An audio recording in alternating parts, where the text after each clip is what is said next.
A zombie is a dead body revived by witchcraft, capable of movement but not rational thought.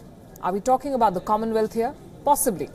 Some Australian commentators are deriding the Commonwealth Summit in London as a zombie summit. They say the meeting has no important purpose and leaders would do well to give this summit a miss. Australian Prime Minister Mr. Turnbull is there, although he gave no valid reason to attend other than an invitation from the Queen of England. Also attending are 52 other heads of state, including Prime Minister Narendra Modi of India, arguably the most high-profile leader present there. But this is the first summit an Indian Prime Minister is attending in many years. No Indian PM attended the last 3 summits in Malta, Colombo and Perth. For that matter, Britain is hosting this summit for the first time since 1997, 2 decades. So what happened?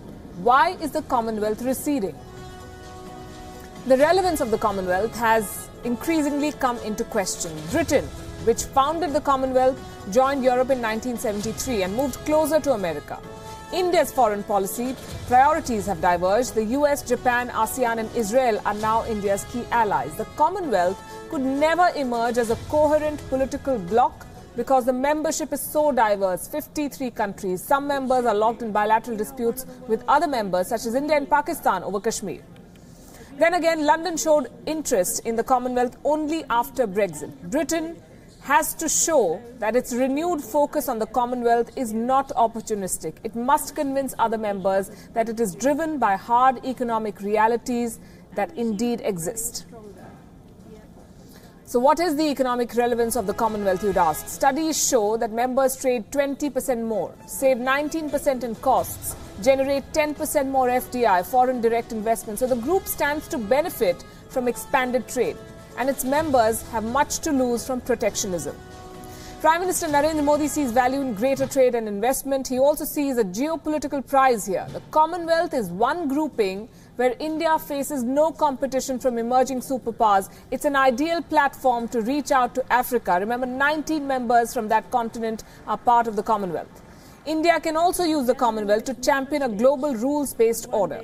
There's a lot for India to do there. India is expected to overtake Britain this year to become the world's 5th largest economy. The buzz is that Britain is hopeful that India will take the driver's seat. India is poised to steer this group to take its place as a powerful trading bloc. Britain and India are already negotiating a free trade agreement. As the group's biggest member, this could be an opportunity for India and for Prime Minister Modi to give new life and purpose to the Commonwealth, which explains what the Indian Prime Minister is doing in London. No wonder then that of the 53 heads of state present in London, Prime Minister Narendra Modi remained the top headliner for the second day today. He has a packed schedule. He had a packed schedule today. The summit kicked off at the iconic Buckingham Palace, formally inaugurated by Queen Elizabeth. This is the first time, as I said, in a decade that an Indian Prime Minister is attending. Remember, Prince Charles travelled to India personally to extend a special invitation to Mr. Modi. The Commonwealth has been a fundamental feature of my life for as long as I can remember, beginning with my first visit to Malta when I was just 5 years old. I consider myself fortunate over the years to have been able to meet and talk with so many of the giants of the Commonwealth.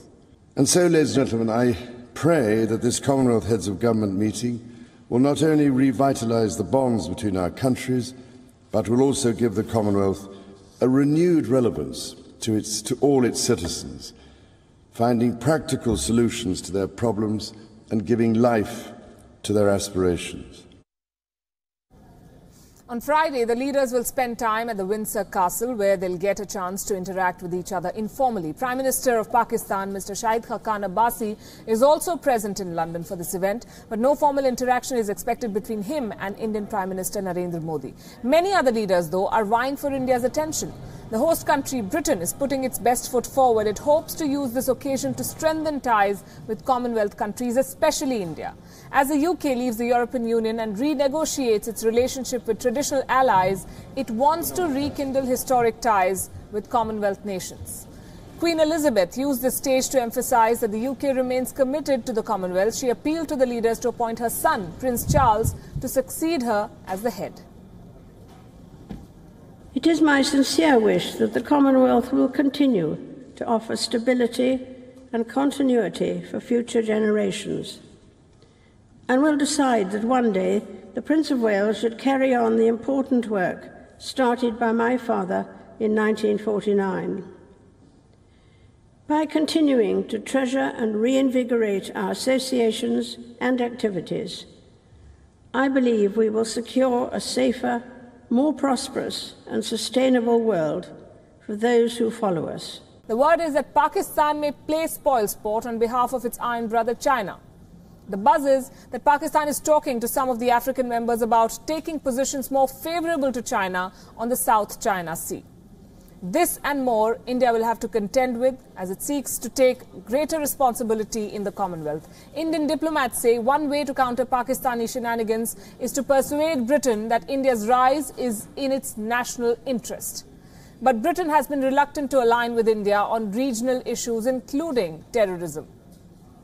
The rise of China has added to India's problems. China's wealth has enabled it to challenge India in its neighborhood. China has encouraged Pakistan to step up the use of terror proxies against India. Whether the Commonwealth can be a useful ally to India is uncertain, but there's a lot that India can do to give strength and purpose to this body. So what should India do? Diplomats say that India should build consensus in the Commonwealth about its economic direction. India should underscore sustainable development, maritime security.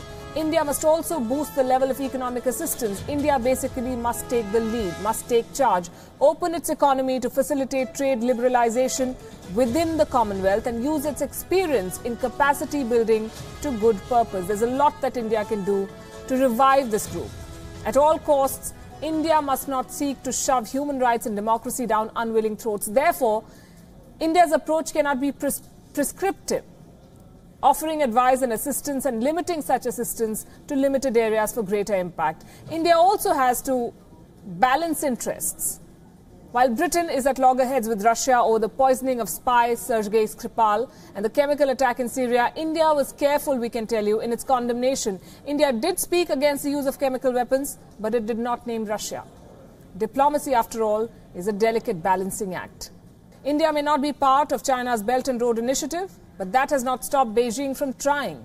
China has another proposal now for India's consideration. External Affairs Minister Sushma Swaraj is travelling to Beijing on the 22nd of April, and many expect Beijing to present a proposal to build an economic corridor between India, Nepal and China. So it's BRI with another name. Reports say that this proposal will be similar to the China-Pakistan Economic Corridor, or CPEC, which is one of the key reasons behind India's decisions to not join the Belt and Road Initiative. Nepal has welcomed the Chinese investment with open arms, understandably.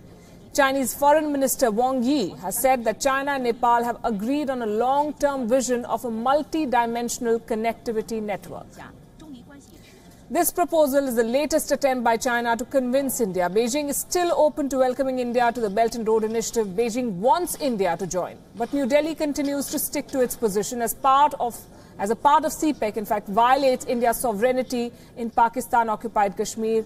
It passes through Gilgit-Baltistan, and that is a red line for India that China has crossed. But both sides are coming together, and they're looking at reviving this relationship.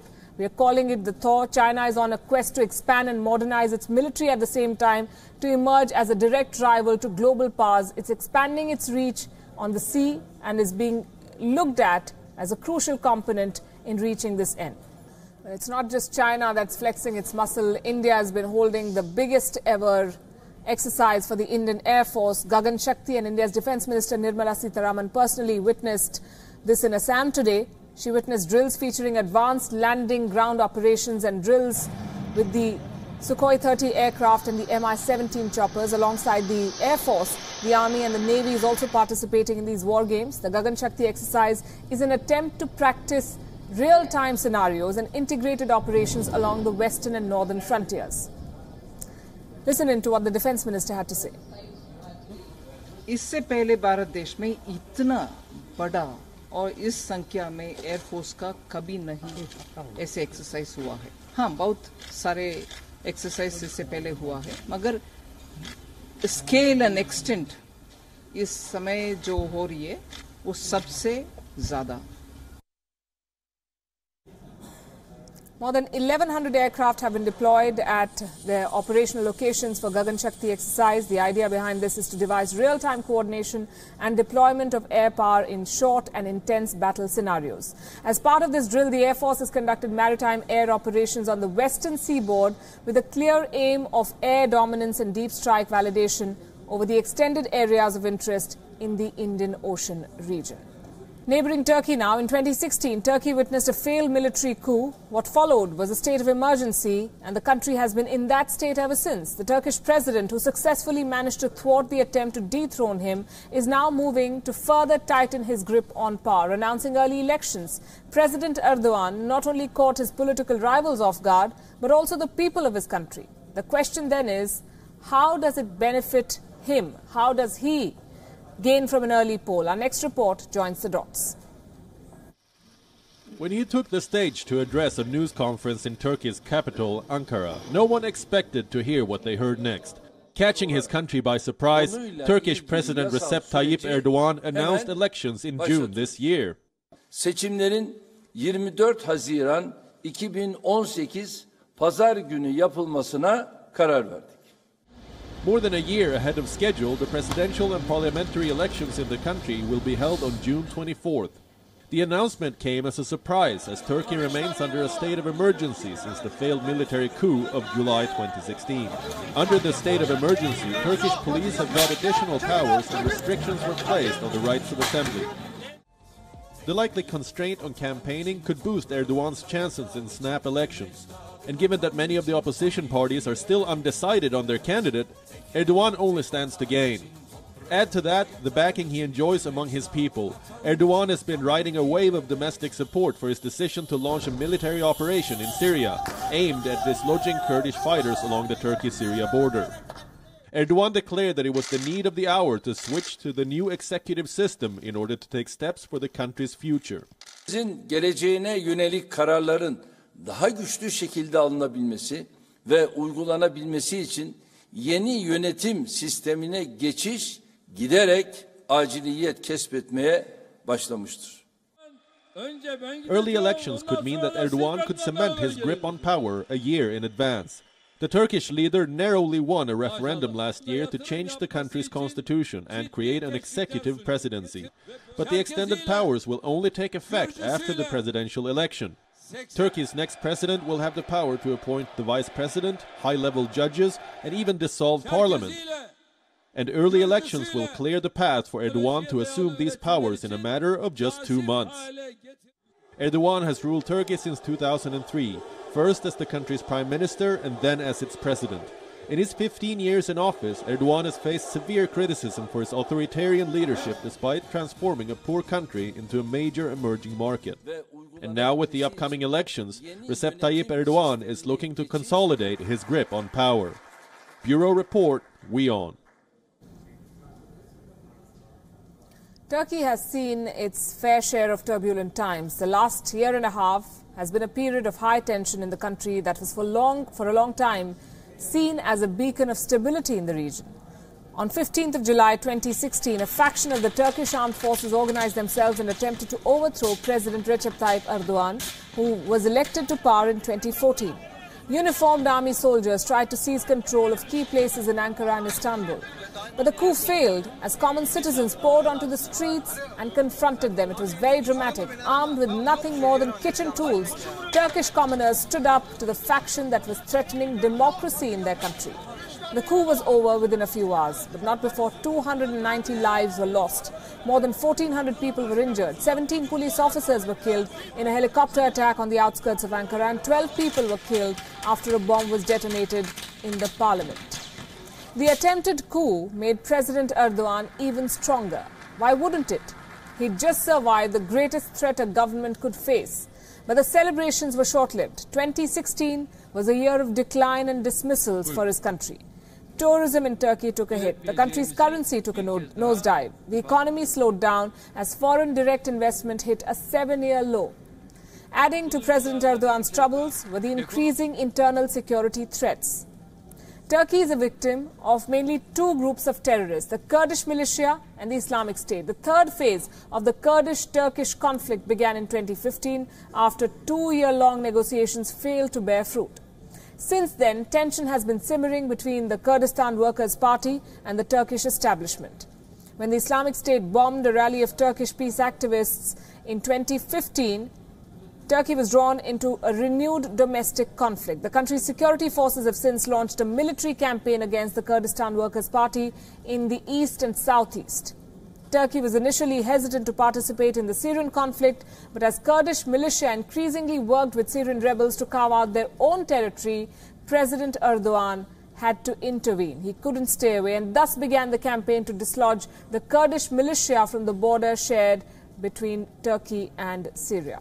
US President Donald Trump is picking a fight with another member of his cabinet, Nikki Haley this time, the US ambassador to the United Nations. She faced flack from Trump's inner circle after she announced that Washington will push for fresh sanctions on Russia. And this is over Syria, of course. A denial by the White House left Haley red-faced. She now says that her relationship with the president is perfect, but President Trump doesn't appear pleased. He sees Haley as a rival for the 2020 presidential election. Our next report looks at the chances of this Indian-American politician who has emerged as one of the most prominent faces of the Trump administration. Thank you very much. Nikki Haley is one of the few Indian Americans who broke the glass ceiling in American politics. She's the first Indian American to make it to the White House cabinet. Russia was supposed to guarantee. Haley is the voice of the United States at the United Nations. But the US ambassador was left embarrassed when Washington issued a denial. A White House official countered Haley, calling her statement on Russia a momentary confusion. Haley then hit back, saying she did not get confused.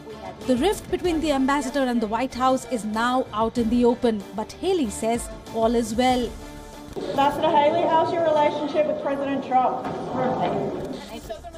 The friction is not just about Russia. Several American media reports claim that Trump's war with Haley is driven by political ambition. Haley is being seen as a possible candidate for the 2020 presidential elections. There is strong speculation in Washington that Haley may team up with Vice President Mike Pence to run for the White House in 2020. Now Trump, who has already made his intention to run again for president quite clear, allegedly forced Pence to fire an aide that the vice president had hired from Haley's team. This was after whispers of a possible Haley-Pence ticket in 2020 emerged. Amid this back and forth, America's foreign policy initiatives continue to suffer. There is no Secretary of State to oversee the present situation with Russia. Trump had fired Rex Tillerson back in March. His replacement, Mike Pompeo, is yet to take charge of the State Department. Bureau Report, WION.